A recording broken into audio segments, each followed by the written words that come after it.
Vamos lá, meus irmãos, continuando aqui, nossa sexta aula de Geografia Bíblica 2, estamos falando sobre o Egito, é a segunda parte hoje da aula, segundo bloco, e estávamos falando há pouco sobre o Egito.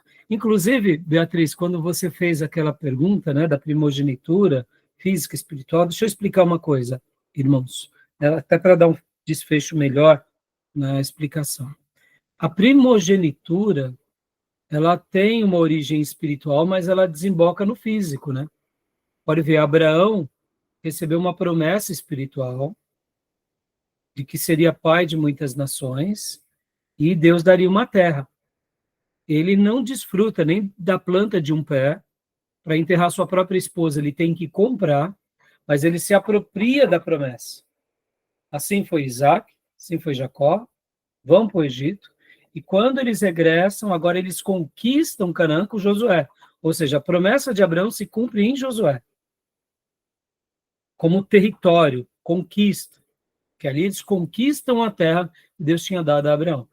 Percebam que Abraão, ele não era afobado e não queimava etapa, né? Ele não chegava ali para os heteus, ele não chegava ali para os ferezeus, os cananeus, sai daqui que Deus me deu.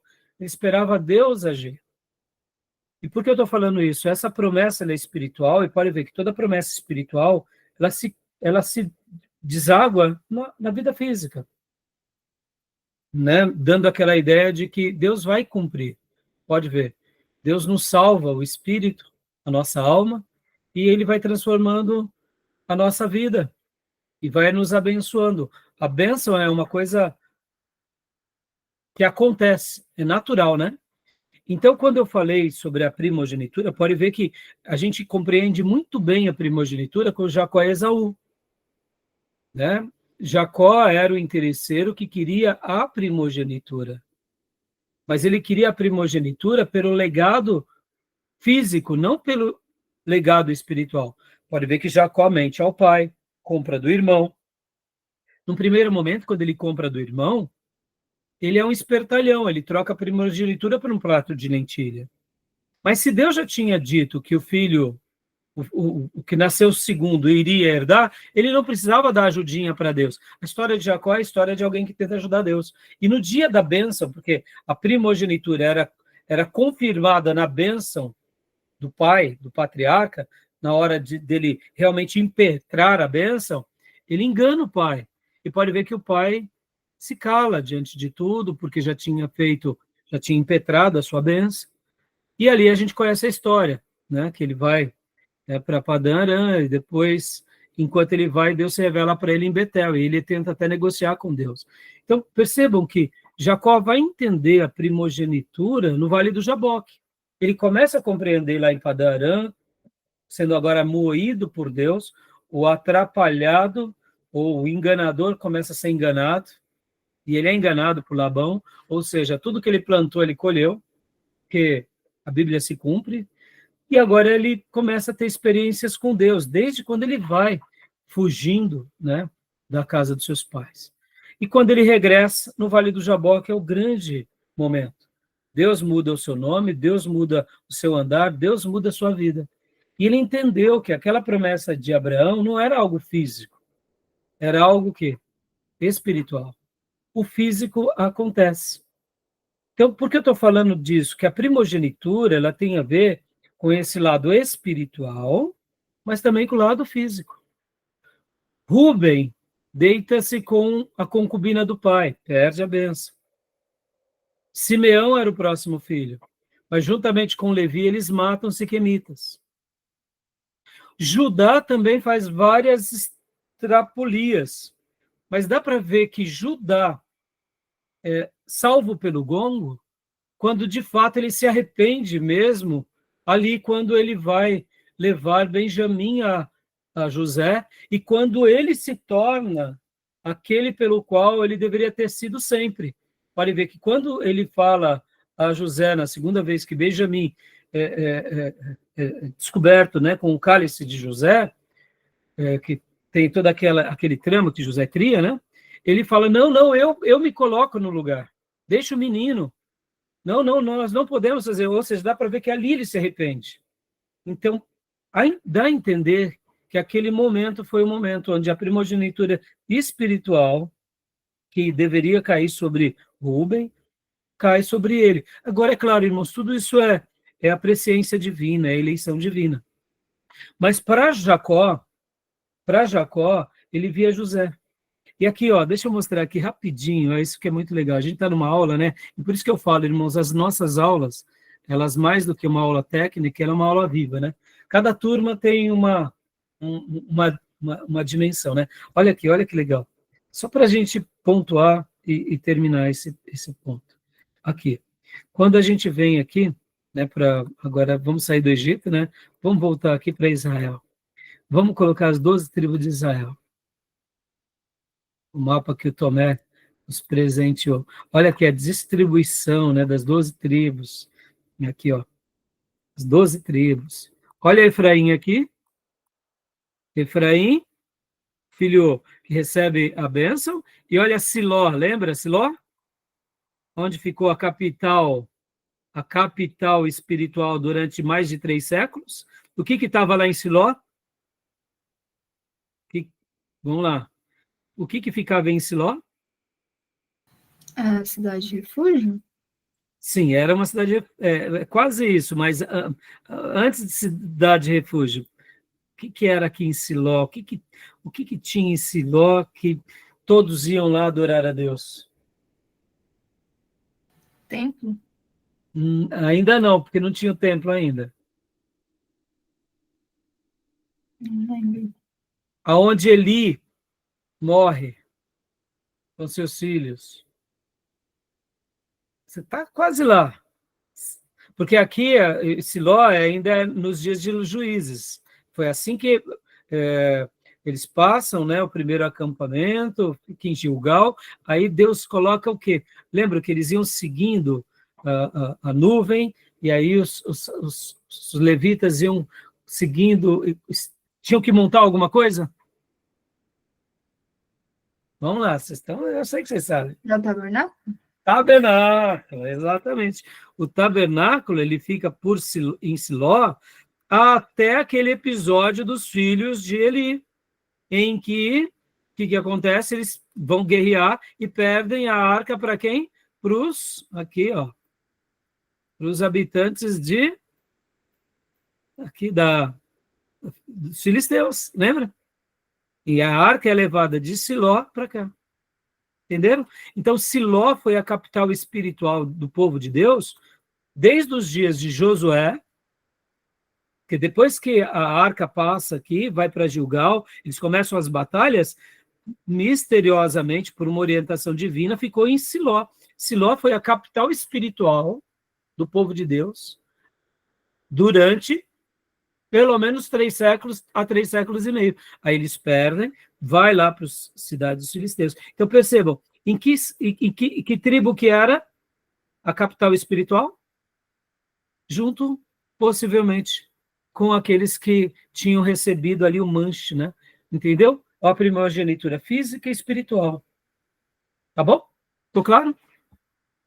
Então, é só para mostrar, né? Que tem uma relação, né? Tem certas coisas, meus irmãos, me entendam, tá? A gente tem que tomar muito cuidado de fazer uma leitura na entrelinha da Bíblia, tá? A gente tem que tomar muito cuidado, mas por que eu fiz essas afirmações há pouco para vocês?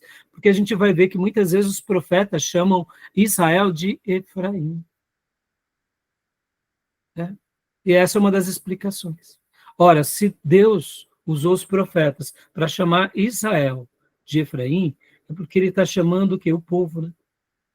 O povo, tá bom? Beleza? Então vamos voltar para o Egito. Vamos voltar para o Egito. A gente está aqui no Egito. Vamos voltar agora para o mapa mental para a gente correr no material, né? Opa. Vamos lá. Deixa eu só mudar aqui a tela. Então,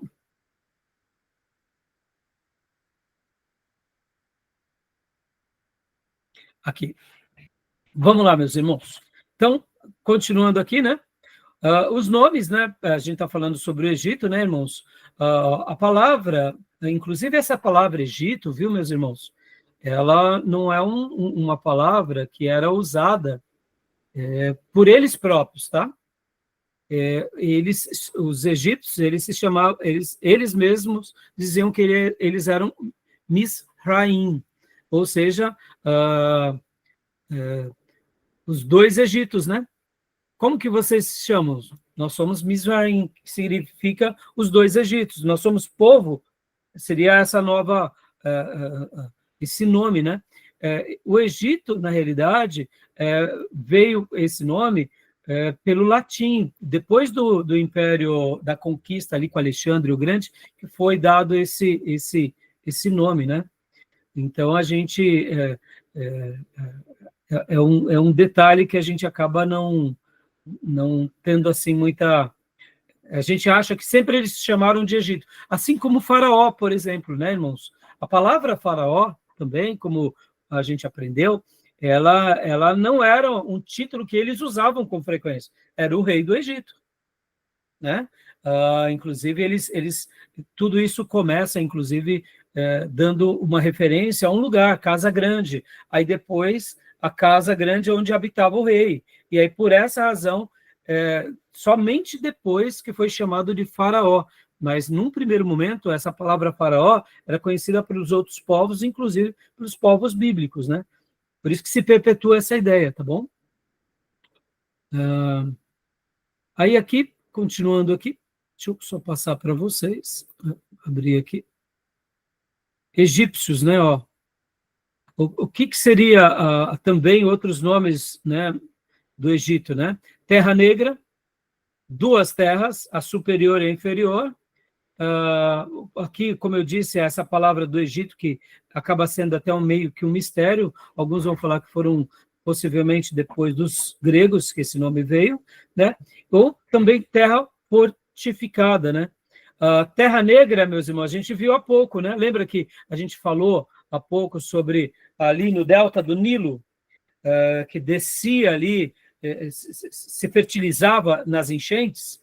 Ali ficava uma terra escura, repleta de fertilizantes, né, naturais, mas era um lodo negro, tá?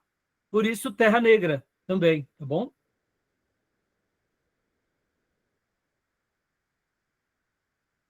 A Bíblia vai também trazer esses nomes, né?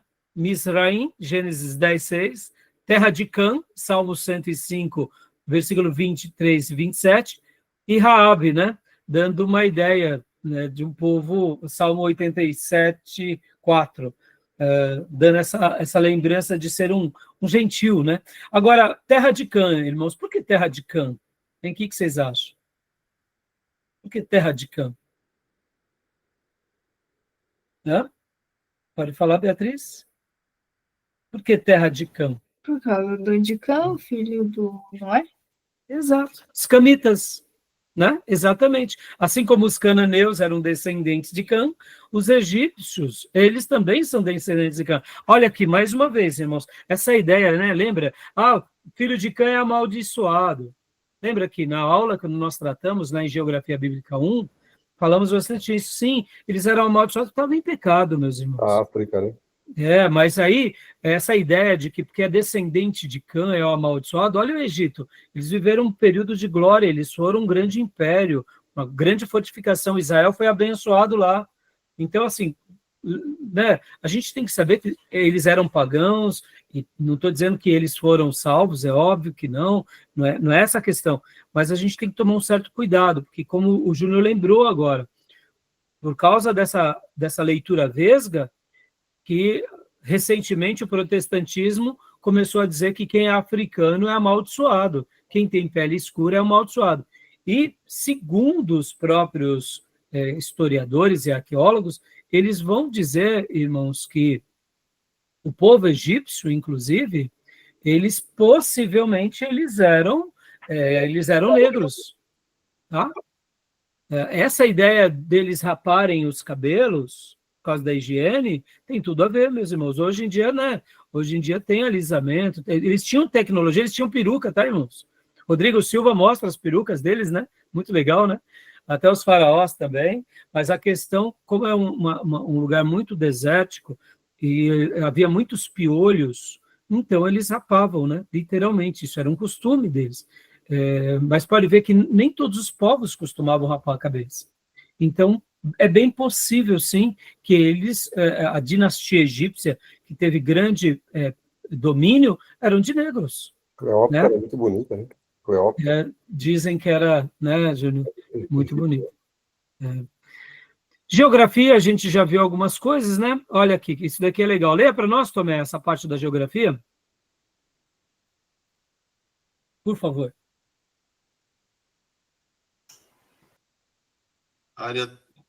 Área total, 621.400 quilômetros quadrados, ou 1.050.000 quilômetros quadrados. Aqui são medidas, né? Algumas medidas, né?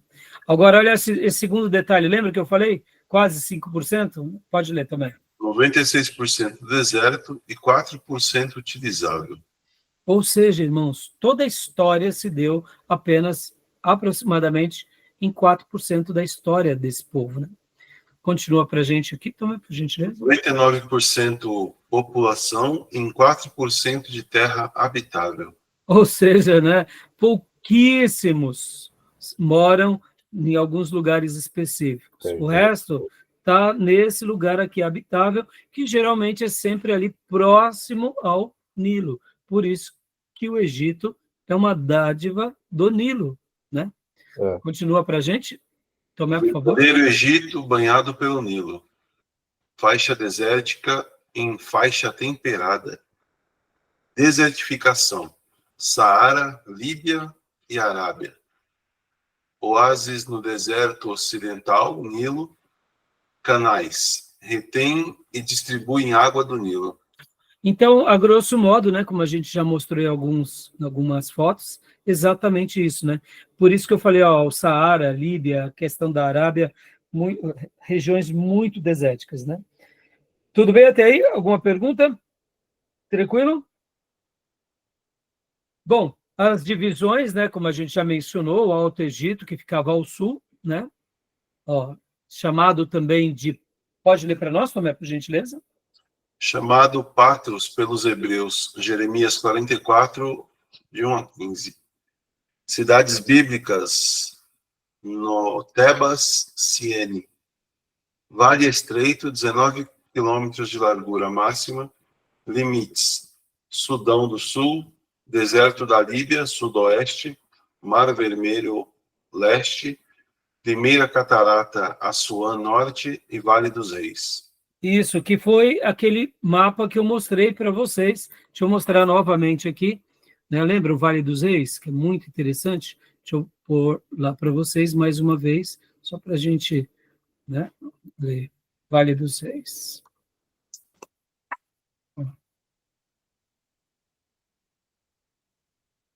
Vale dos Reis, a região aqui. Né? Só vou ampliar. Só para vocês verem mais. Viu que há pouco, né, a gente até viu aqui no texto falando sobre a primeira catarata, né? Ó, primeira catarata, Assuã Norte. Então, lembrem disso, irmãos, né? Naquelas partes que o Nilo ele segue um curso, de repente ele tem essas quedas, né, bem violentas, né? Tá bom? Então, continuando, vamos lá. Voltando aqui.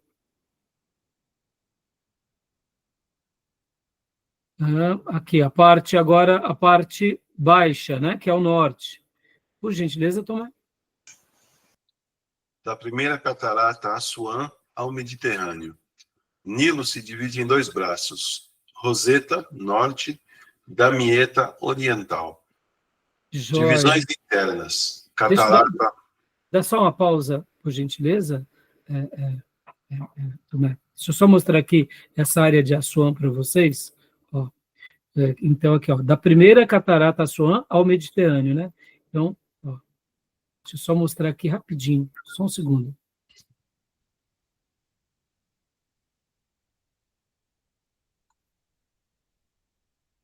Não, aqui.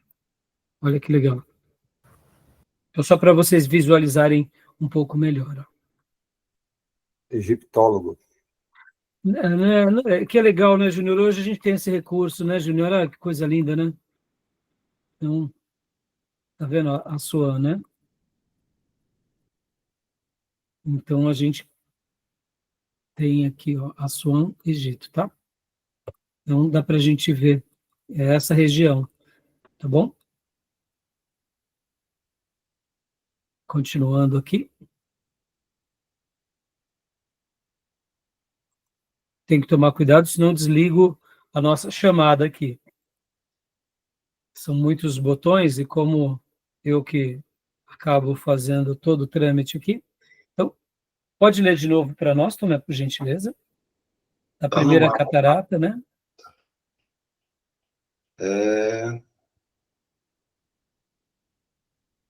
Onde eu me perdi aqui? Aqui, pode ler tudo de novo, por gentileza. Da primeira catarata Assuã ao Mediterrâneo, Nilo se divide em dois braços, Roseta Norte e Damieta Oriental. Divisões internas, Catarata Mênfis, Mênfis Mar e Ponte Alta. Limites, Líbia Ocidente, Mediterrâneo Norte, Suez Leste. Delta, mais importante e rico. Isso. Que a gente já mostrou, né, o delta. Agora, olha que interessante, irmãos, essa informação aqui é muito legal. Dois braços, braço chamado Roseta, que é a norte, e Damieta, que é a oriental, né? Deixa eu mostrar aqui novamente para vocês. Naquele delta, é literalmente como se tivesse aquela divisão, tá? Então, só para vocês enxergarem melhor. Ó, vamos lá. Então, aqui. Seria literalmente nesse delta, nessa parte, é como se fosse a divisão, né, do Roseta para o outro, que é o Roseta, e outro é o Damieta, tá? Então, a grosso modo é isso, só para vocês terem uma noção. Por isso que eles falam, né, que quando deságua, é uma maneira de identificar, tá? Fala assim, ao lado da Roseta, seria mais ou menos essa informação, tá bom? Tranquilo? Então, alguma pergunta, meus irmãos? Alguma dúvida? Até aí estamos tranquilo? Vamos lá, deixa eu continuar compartilhando aqui com vocês as demais. Onde estamos? Só um segundinho, que me perdi aqui. Vamos lá, vou dar uma corrida agora, né? Então, já vimos sobre essas partes. Aqui. Agora, eu vou falar mais um pouquinho do Nilo, já mencionamos, né?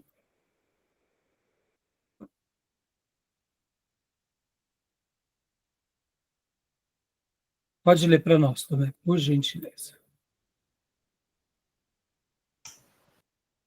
Nilo é o rio mais extenso do mundo, 6.400 a 6.670 km. Tem os nomes ali que está fechado. Isso, aí os nomes, né? Ele era chamado de Negro, Turvo, ou se não apenas o rio, ou Canal de Oros também. E aí esses outros nomes, né? Que também é Sihor, Siti, alguns nomes eu não sei direito a pronúncia, tá? E é óbvio, né, irmãos, aqui tem essa discussão, como eu mencionei. Antigamente essa discussão era mais significativa, mas essa informação é legal. É o rio mais extenso, né, do mundo. Talvez muitos de nós muitos de vocês não sabiam disso, mas é interessante essa informação, né? Tá bom? Pode continuar, Tomé, por gentileza. Localização Nordeste africano, Equador ao Mediterrâneo. Bacia 2.900.000 km², maioria deserto. Nascentes. A gente já tratou nessa questão das nascentes, né? Já fomos até para ela, olha lá, aqui o Lago Albert Nyanza, né? O Lago Vitória, Nilo Azul, inclusive eu esqueci de dizer isso, irmãos, ele tem essas categorias, assim que ele nasce, ele é chamado de Nilo Azul, aí depois é chamado de Nilo Branco, e aí por último, né, seria o Nilo Negro, né, que seria essa parte por causa do delta, tá? Então ele recebe também esses nomes, tá bom? As enchentes e vazantes, né? Pode ler? Determinadas pela água do Nilo Azul, começam em junho, máximo em setembro. Inundam um vale com lodo fértil. Retorno ao normal em dezembro para a semeadura.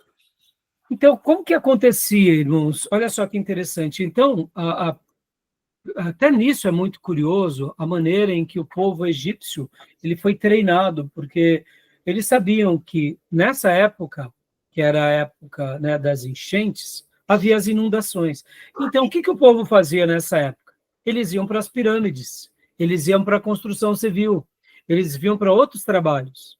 Muito interessante, né? E aí, quando vinha, logo que vinha o período, que seria o período em que as enchentes acabavam, né, que passavam-se, geralmente durava sempre por volta de 4 meses, uma média, sabe, de quase 4 meses. Pode ver que dá a somatória de um ano, né?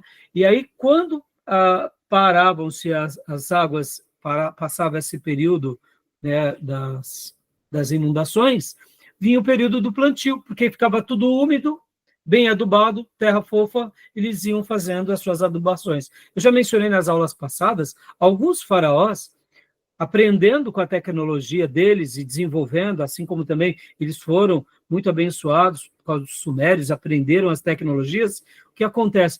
Eles também criaram outros canais ali no delta, fazendo com que tivessem maior alcance, né, os seus plantios, tá bom?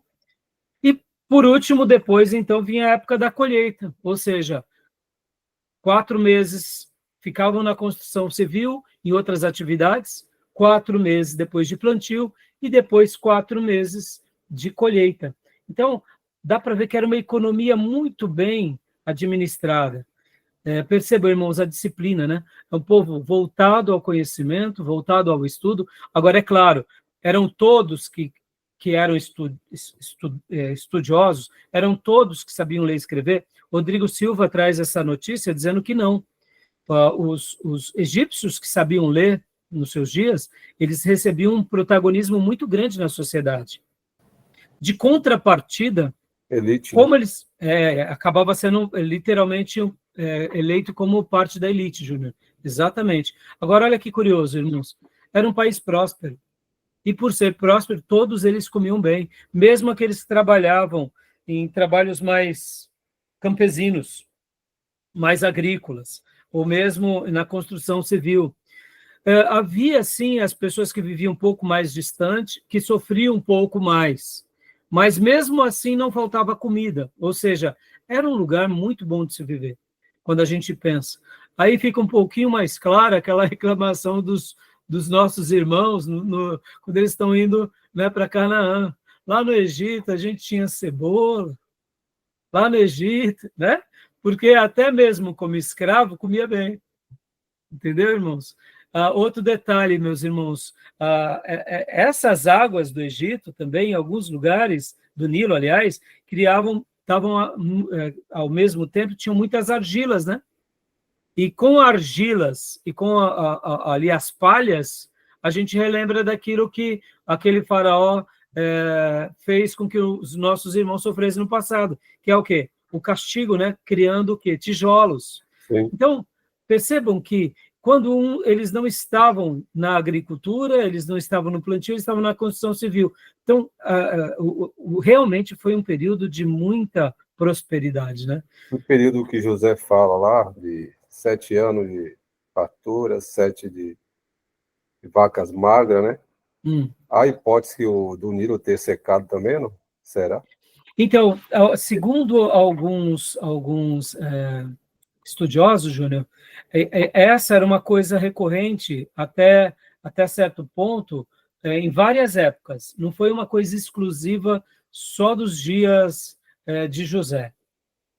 Segundo o Rodrigo Silva que traz isso em um dos seus materiais, fala que alguns faraós mencionavam isso, que em vez em quando havia, sim, períodos de seca. Então, é quase como se na cultura deles tivesse embutido que você poderia ter anos como 7 anos de muita fartura e 7 anos de muita dificuldade. Então, assim, parece que isso era algo real, não era algo tão esporádico. É que nesse episódio, inclusive, segundo algumas pesquisas arqueológicas, parece que foram descobertos que em alguns períodos do Egito, da sua história, né, o Nilo ele teve uma seca muito, muito agressiva, confirmando o episódio de José.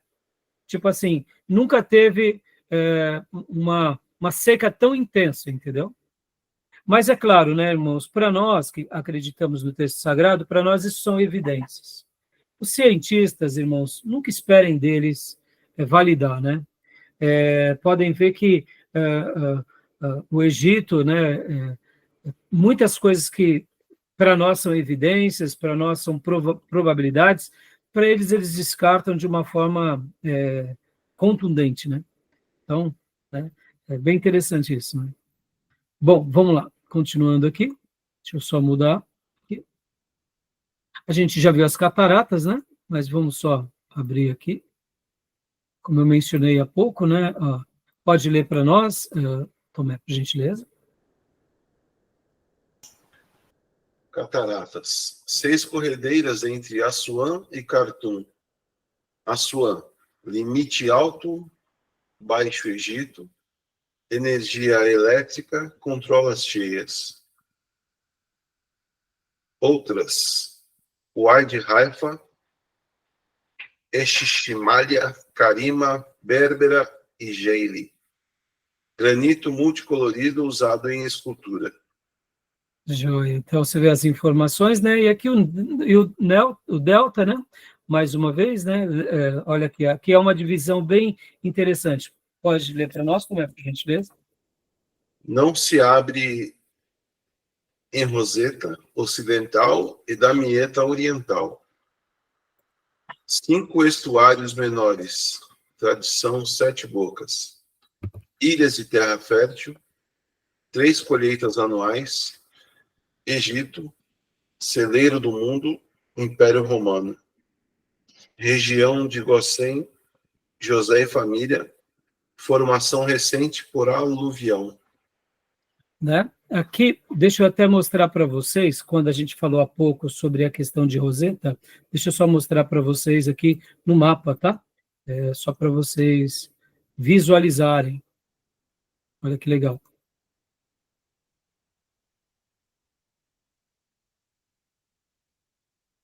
Essa região aqui. Então, aqui são só dados mais para vocês conhecerem. Ó, aqui, ó, Roseta, tá vendo? Né? Então, só dando algumas citações e descrições mesmo para enriquecer a nossa aula, tá bom? Voltando, então. Algum comentário aqui, meus irmãos? Alguma pergunta, né? Hoje, você vê, irmãos, essa questão celeiro do mundo, né? Vamos pensar um pouco aqui, só gastar um minuto nessa questão. Hoje nós temos, eu gosto muito de acompanhar um economista macro, Motinha, Roberto Mota, da Genial Investimentos. Eu gosto muito de acompanhar, ele é muito bom. Ele usa uma frase muito legal, que o Brasil é um tanque de petróleo no mar, uma mina de minério de ferro no meio, e nos cantos é uma grande plantação de alimento, né? Pode ver, o nosso país é isso, né, irmãos? Isso porque a faixa equatorial ainda, né, não foi liberada, né, pelo IBAMA. Então, o que é a faixa equatorial, irmãos? Possivelmente, só naquele pedacinho de terra norte do nosso país, Amapá. Tem mais uma Petrobras escondida ali. Amapá. Né? Essa região do Amapá. Então, orem para que realmente, né, haja um desenvolvimento, Só para vocês terem uma ideia, o estado do Amapá ele é muito pobre e possivelmente nas próximas gerações se tornará um dos estados mais ricos da nossa nação.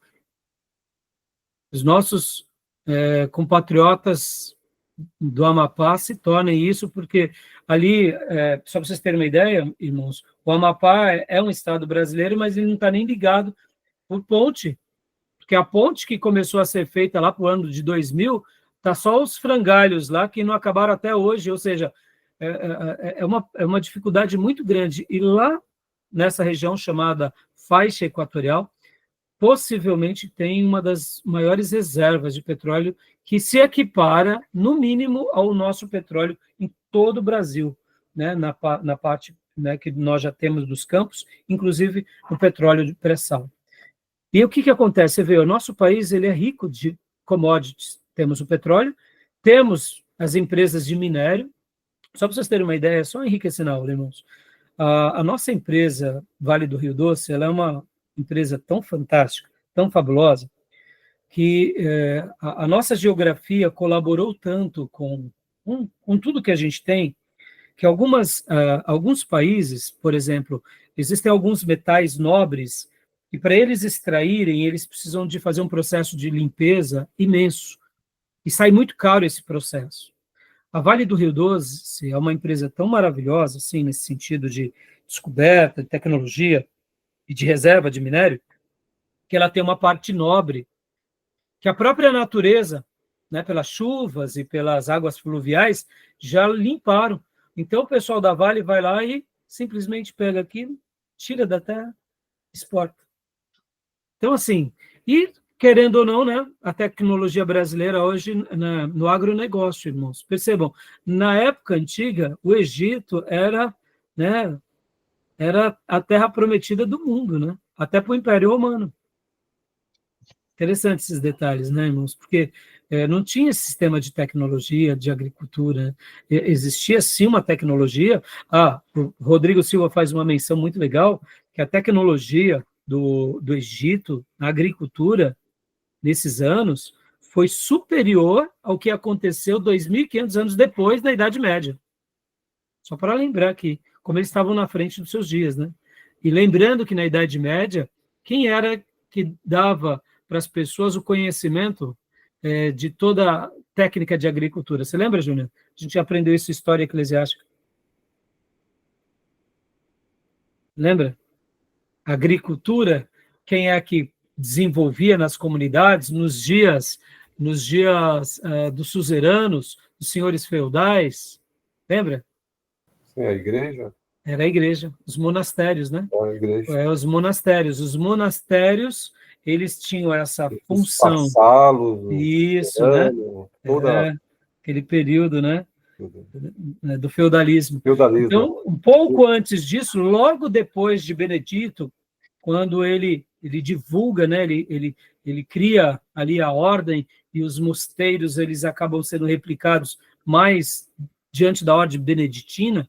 Claro que existiam outros, mas os monastérios eles serviam como um lugar para se aprender sobre a religião e também se aprendia, se educavam as pessoas e eles iam servir as comunidades ensinando as técnicas de agricultura. Ou seja, na Idade Média, eles tinham essa certa tecnologia, mas no Egito, há 2.500 anos atrás, eles eram mais prolixos. Olha só como foi uma região fantástica, né?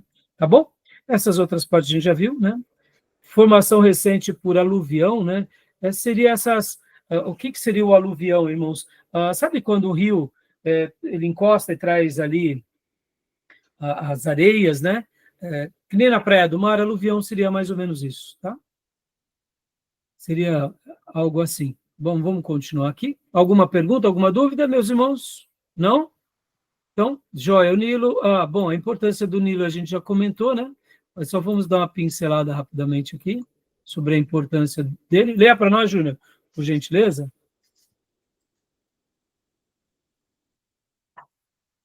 Importância do Nilo? Isso. Aqui. Sem o Nilo, o Egito seria um Saara.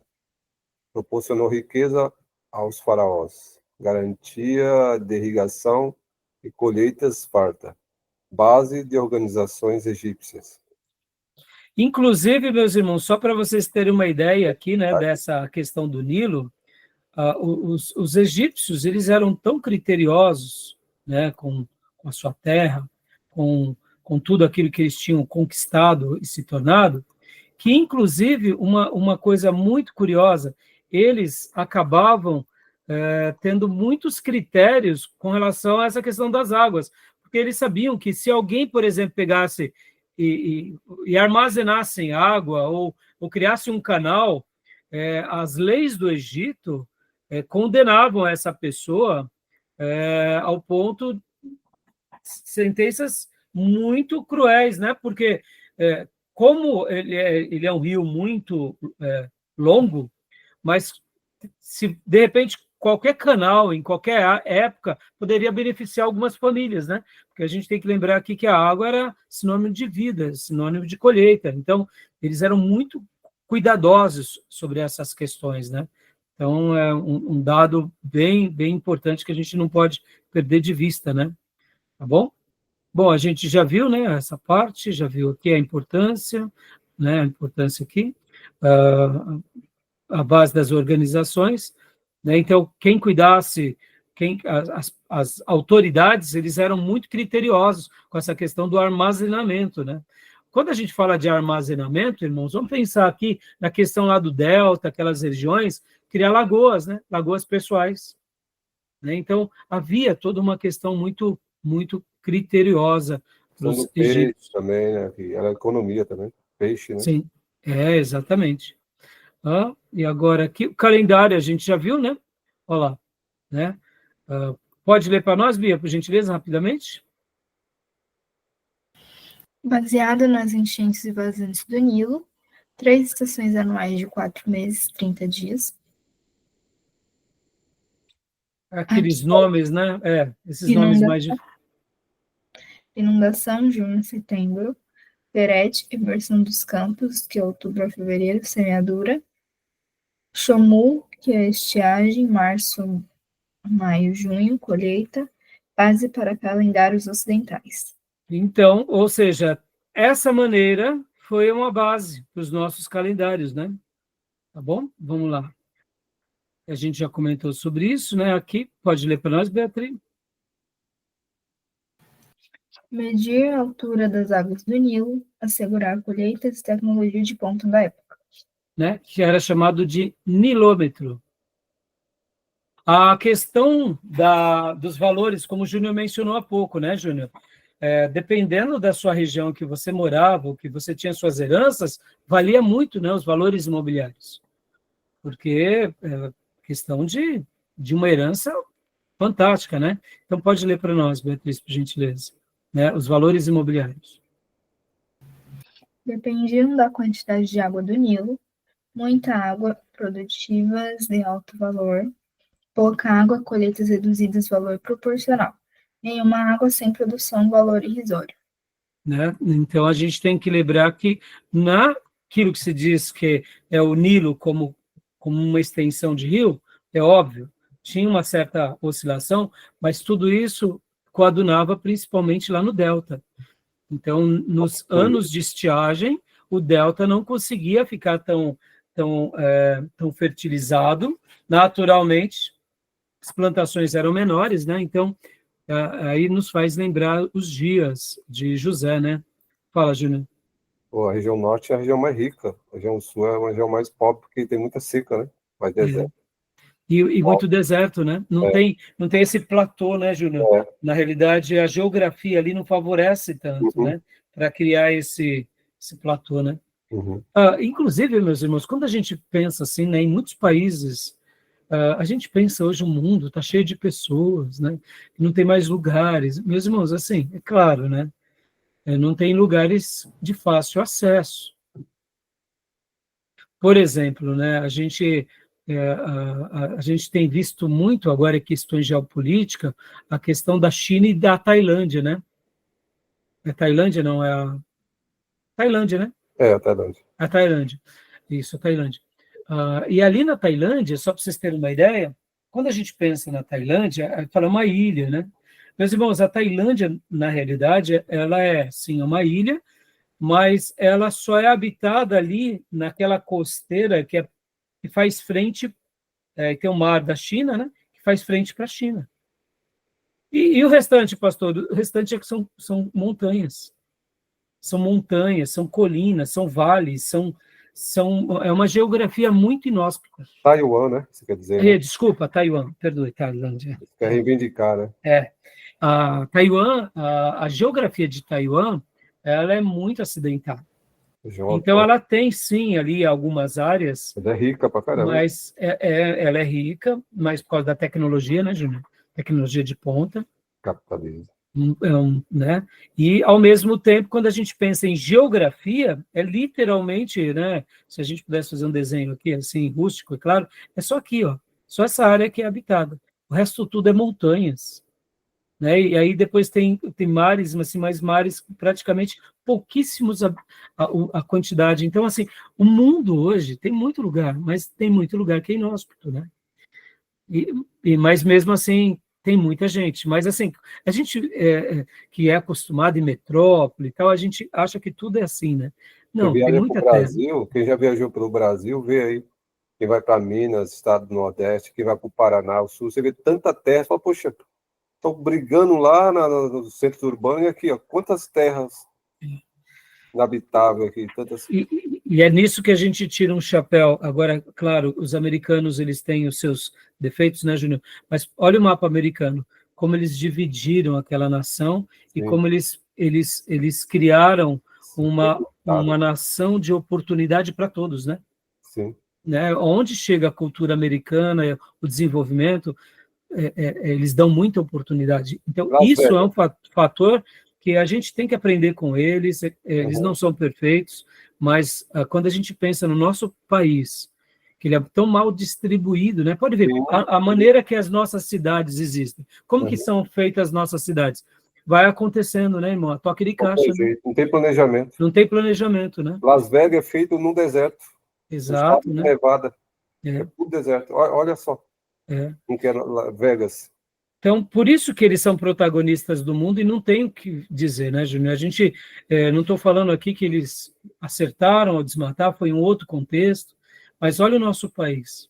Se o nosso país tiver uma gestão adequada, políticos, empresários e pessoas que amem essa nação e que queiram fazer, a gente se torna um país mais poderoso do mundo. Verdade. Né? A gente, claro, a gente tem que ser humilde de aprender com todos eles, é aquilo que eu falei nas aulas passadas, somos ruins de tecnologia, não temos tecnologia, né? Ou seja, um país que nem o nosso, perder para a Índia, perder para a China, hoje eles estão anos-luz na nossa frente. Nós não temos tecnologia, não temos eletrodoméstico, eletrônico, não temos carro próprio, é tudo de fora.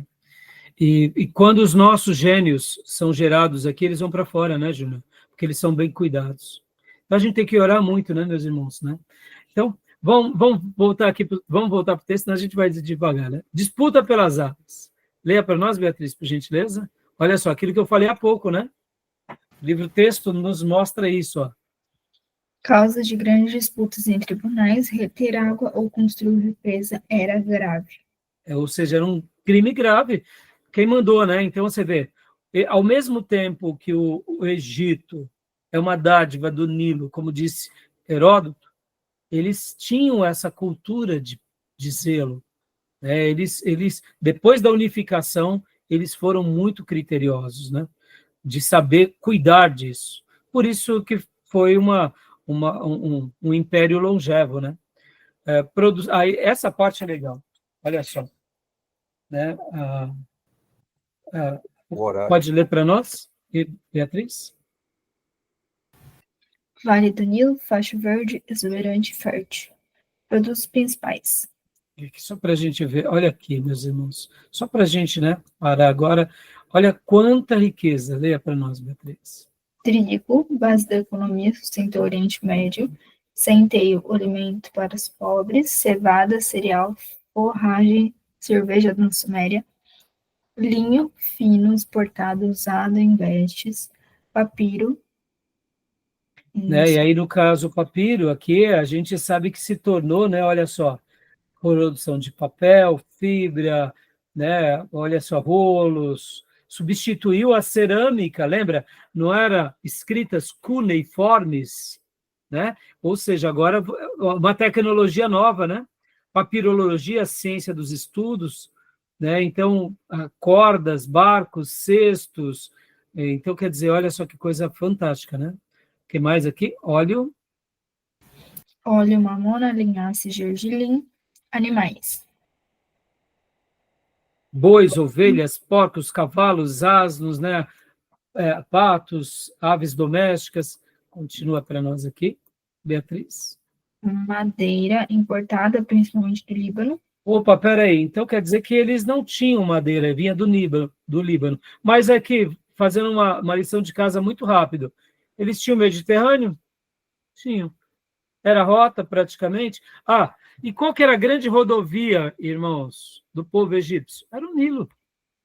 Na parte que dava para se navegar, tudo se fazia como uma rota pelo Nilo. Ou seja, se comercializava pelo Nilo. E por isso que ele era visto, né, como algo muito importante. No caso da madeira, é uma região muito desértica, então quase não se tem árvores, né? Continua para a gente, Fia, por gentileza aqui. Cerâmica, argila do Nilo, tijolos para construções, pedra importada do Sinai e do Alto Egito, cobre, Sinai e Ezion-Geber, ouro, Líbia e outros países africanos, pedras preciosas, diamantes importados e turquesa do Sinai. Então a gente vê uma riqueza muito grande, né? Ali, né? Produtos principais do Egito. Tá bom, meus irmãos? Vamos dar uma pausa agora. A gente vai aqui para a navegação e a gente continua no próximo bloco. Tudo bem até aí, meus irmãos? Tranquilo, né? Eu tenho uma duvidazinha só, Pastor Raio. Pois, pode falar. Lá na parte da Mesopotâmia, eles falam que atualmente eles estão lutando para fertilizar de novo aquela terra, né? Que é muito dinheiro. No caso do Egito, acontece a mesma coisa? Ou o delta ainda eles utilizam? Ou estão tentando recuperar? Eu não sei te dizer com muita convicção, mas eu deduzo, Beatriz, que, na minha opinião, por causa ainda da nascente, né, você pode ver que são regiões ainda que têm muita chuvas, eu vou até fazer uma citação, Beatriz, de um livro, eu não sei onde ele está agora, mas é um livro que fala sobre um irmão conversando com outro, né, sobre essa questão de subir a um monte. E enquanto ele subia um monte, eram irmãos conversando com o outro, e ele notou que a vegetação, geralmente pode ver, nas montanhas, a vegetação ela vai ficando mais escassa, né? Quando a gente vê as árvores maiores, os pastos, a pastagem está onde? Está nos vales, né? Por que isso? Com a chuva, tudo vai se escorrendo para as bases, né? Os vales sempre foram férteis. Isso na história, né? O Vale do Jordão, aqui, por exemplo, o Vale do Nilo. Então, eu deduzo que, diferente, talvez, dessa região, porque ali na Mesopotâmia, ao redor do Tigre e do Eufrates, construíram muitas cidades. Aqui é muito deserto ainda, né? Quando a gente fez há pouco, só para a gente até encerrarmos, sem me alongar muito, mas sua pergunta é importante de esclarecer agora. Quando a gente pega aqui, né, o Google Maps, agora, por exemplo, a gente está trazendo agora, a gente vê que essa região aqui não é habitada. Pode ver. São desertos, são montanhas, está vendo, Beatriz? O que é habitado é só essa região aqui, ó.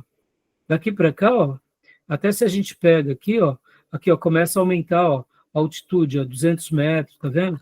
E para o outro lado é a mesma coisa, né? Quando a gente vem um pouco para cá, então você pode ver que essa região, diferente, vamos lá para o Tigre e Eufrates, ó. Vamos fazer a liçãozinha de casa juntos agora. Vou aqui abrir, olha lá. Vamos pegar aqui, ó, Rio Tigre. Vamos lá, o Tigre. Vamos pegar aqui o Tigre e vou clicar no Tigre. Vamos lá para o Tigre agora. Rio Tigre. Aí, ó. Tá vendo? Rio Tigre. Não sei se você conseguiu ver aqui em azul, ó. Tá vendo? E agora eu vou ao Eufrates. Onde está o Eufrates? Aqui, o Eufrates. Ó. Tigre e Eufrates. Quando a gente traz aqui para algumas regiões, principalmente superior, aqui é Turquia, é tudo muito habitado. É claro, as regiões que são montanhas, não, né? Pode ver. Então, eu acredito, o que acontece, Beatriz? Por causa do advento das cidades, aquelas regiões, deduzo, tá, Beatriz? Então, quando é uma região de cidade, etc. e tal, aí dificulta, por quê? Porque vai mudando a geografia, né? Agora, aqui também tem bastante deserto ainda hoje, né? Então, se eles estão tentando fazer isso, particularmente, eu não sei te dizer se nas nascentes deles alguma coisa mudou, né? Eu não sei te dizer. Realmente... Acho que modernamente deve ter hidrelétrica, deve ter isso, Júnior, obrigado. É verdade. porque Isso, ó, falou uma grande coisa, Júnior. vai Vai mudando, vai. mudando. Muda a geografia, muda, né? Porque aí tem as represas. Porque estrutura, né? uma cidade, né, Beatriz? Um desvio, querendo ou não, vai contaminando esses veios. E toda aquela riqueza que vem das montanhas, muitas vezes já não serve. Olha que interessante. Nós somos muito ricos na agricultura, mas a nossa agricultura ela é pobre de minerais. Por quê? Porque para a agricultura ela ser rica de minerais, ela tem que ter uma troca constante do quê? De cultura, que é chamado. Plantou trigo, agora vai para soja. Plantou soja, vai para outra cultura. Quando você muda as culturas, a terra continua adubada. Mas em produções de muita escala, Beatriz, a tecnologia, então eles separam uma região, só plantam um tipo de cultura. Aquele solo fica pobre. Podem ver que, por exemplo, nós hoje, século XXI, né, início do século XXI, nós precisamos hoje, a gente precisa tomar, como que se diz, complemento alimentar, né? Magnésio, porque a nossa dieta, as nossas frutas não são ricas, os nossos legumes não têm tanto mais cloreto de magnésio, não tem tanto, né, quanto era antigamente. Então, eu acho que no Egito deve acontecer alguma coisa aqui, assim, no Nilo, por causa dessa questão da tecnologia, né? É muito plantio. Imagina, se antigamente aqui era um berço para o mundo, um celeiro para o mundo, hoje aqui é um celeiro para toda a África, né? Então, em alta escala, o quanto eles não têm que produzir. Então, eles devem também irrigar bastante, ter alguma coisa. Mas eu ainda deduzo que, como a nascente do Nilo é lá atrás, né, 6.000 e poucos metros atrás, então eu deduzo que ainda vai muita riqueza. Deduzo, tá, Beatriz? Aí a gente vai ter que perguntar para o engenheiro agrônomo. Mas boa pergunta, viu? Boa. Vale a pena a gente pesquisar, né? Tá bom? Mas eu fiquei até surpresa quando estava falando aqui no livro, né? Que na Mesopotâmia já não é mais como era antigamente. Eles gastam muito dinheiro para recuperar o que eles estão. Não, exatamente. Tem tudo isso, mas o que o Júnior lembrou das hidrelétricas, porque uma hidrelétrica, olha só que interessante, que nem a gente tem as nossas aqui, a gente já convive que já está feita. Mas no momento que se faz uma hidrelétrica, beneficia-se demais aquele povo, mas prejudica um monte de coisa também, a fauna, né? Prejudica todo o ecossistema da região. Mas, assim, são caminhos que a gente precisa, né? Como que hoje, numa metrópole, a gente não vai ter algumas represas? Não dá, né? Você não... Inclusive, só uma cultura aqui para vocês. No centro da China, eles construíram uma das maiores hidrelétricas do mundo. Literalmente na China, tem uma das hidrelétricas mais gigantes do mundo. E, segundo alguns estudiosos, se um dia tiver uma ruptura dessa represa, bilhões de chineses morrem, porque as águas elas viriam com tanta força em várias cidades extremamente populosas. Aí eu pergunto para vocês acham que a China, sabendo disso, não deve ter ali um arsenal, né, bélico gigantesco protegendo isso? porque qualquer inimigo da China vai querer contra-atacar um ponto desse, porque basta você fazer isso que acabou o país, né? E hoje essa questão das elétricas, né, principalmente das empresas, é a energia mais barata, né? E acaba sendo menos poluente. Prejudica de outro lado, mas ainda é menos poluente, né? É melhor. Porque a tecnologia hoje, como nós temos, evita o corte de árvore para fazer papel, celulose. Mas, por outro lado, tem que ter muita energia. E tem que, o que o Rai falou, tem que ter hidrelétrica para poder sustentar essa energia. E aí, por outro lado, também acaba afetando. Né? Então, assim, até descobrirem, né? Mas, assim, boa pergunta, vamos pesquisar, tá, Beatriz? Mas, joia. Tá bom? Vamos dar uma pausa, irmãos. Vamos para o último encontro, bem rapidinho, só para a gente fechar os 3 blocos, ficando 2 aulas um pouco mais longas, né? Tá bom? Fechado? Vou dar a pausa aqui.